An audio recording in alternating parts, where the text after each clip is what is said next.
कोणाला मदत करताना आपला हेतू काय असतो, ती मदत आपण करतो का आपल्याद्वारे ती करून घेतली जाते। खूप वर्षापूर्वीची गोष्ट आहे। आंध्र प्रदेशच्या भूमीवर एक उदार राजा राज्य करीत होता। रोज दोन भिकारी त्याच्या दरबारात भिक्षेसाठी येत असत आणि राजा नेहमीच त्यांना भिक्षा म्हणून जेवण आणि धन देत असे। भिक्षा घेतल्यानंतर त्या दोघा भिकाऱ्यातील एक वृद्ध भिकारी कायम ईश्वराला धन्यवाद देत असे आणि म्हणत असे, भिक्षेत जे काही मिळते ते ईश्वर देतो। दुसरा भिकारी जो वृद्धापेक्षा कमी वयाचा होता, भिक्षा मिळाल्यावर कायम राजाला धन्यवाद देत असे आणि म्हणत असे, भिक्षेत जे काही मिळते ते सर्व राजा देतो। राजाला त्या वृद्ध भिकाऱ्याचे बोलणे अजिबात आवडत नसे, परंतु तो त्याच्या बोलण्याकडे दुर्लक्ष करत असे। एके दिवशी राजाने त्या भिकाऱ्यांना नेहमीपेक्षा अधिक धन दिले। हे बघून तो वृद्ध भिकारी आनंदाने आणि उत्साहाने ईश्वराला धन्यवाद देऊ लागला आणि म्हणाला, आम्हाला जे काही मिळते ते ईश्वर देतो।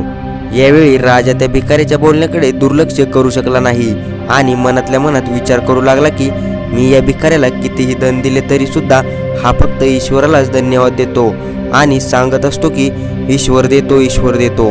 राजाने मनातल्या मनात निश्चय केला की आता वेळ आली आहे त्या वृद्ध भिकाऱ्याला समजावण्याची की त्याचा खरा हितचिंतक कोण आहे ते।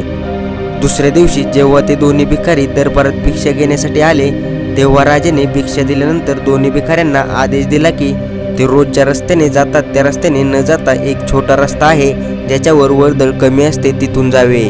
राजाने सांगितले की आज दोघे बरोबर न जाता वेगवेगळ्या वेळी जा। राजाच्या आदेशानुसार आधी तरुण भिकारी त्या रस्त्याने जाईल आणि त्यानंतर वृद्ध भिकारी जाईल। राजाने आधीच आपल्या गुप्तहेरांना त्या रस्त्यावर एक सोन्याने भरलेली पिशवी ठेवण्याचे आदेश दिले होते, जेणेकरून जेव्हा तो तरुण भिकारी त्या रस्त्याने जाईल तेव्हा त्याला ती सोन्याने भरलेली पिशवी मिळेल। जेव्हा तो तरुण भिकारी त्या रस्त्यावरून जात होता तेव्हा तो मनातल्या मनात विचार करू लागला की राजाने त्याला या रस्त्यावरून का पाठवले असावे।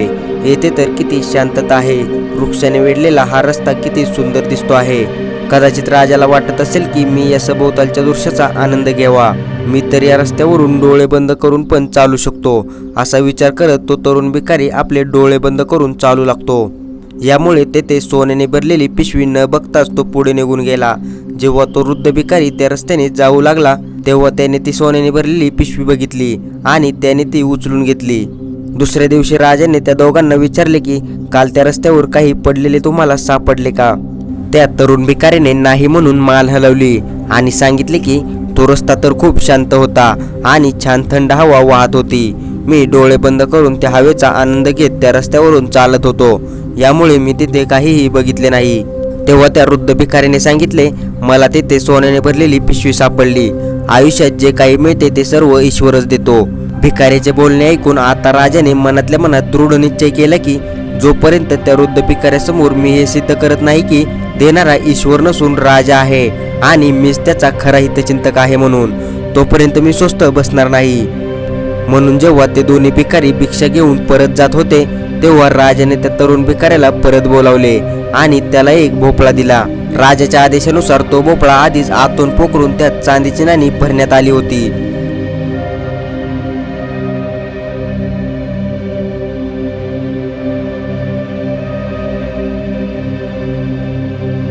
रस्त्यातच तो भोपळा त्याने एका व्यापाऱ्याला विकून टाकला।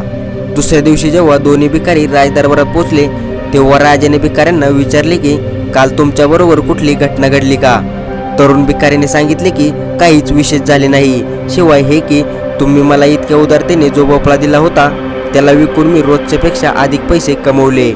हे ऐकून राजा खूपच निराश झाला आणि अगदी उदास मनाने त्याने तोच प्रश्न वृद्ध भिकाऱ्याला विचारला।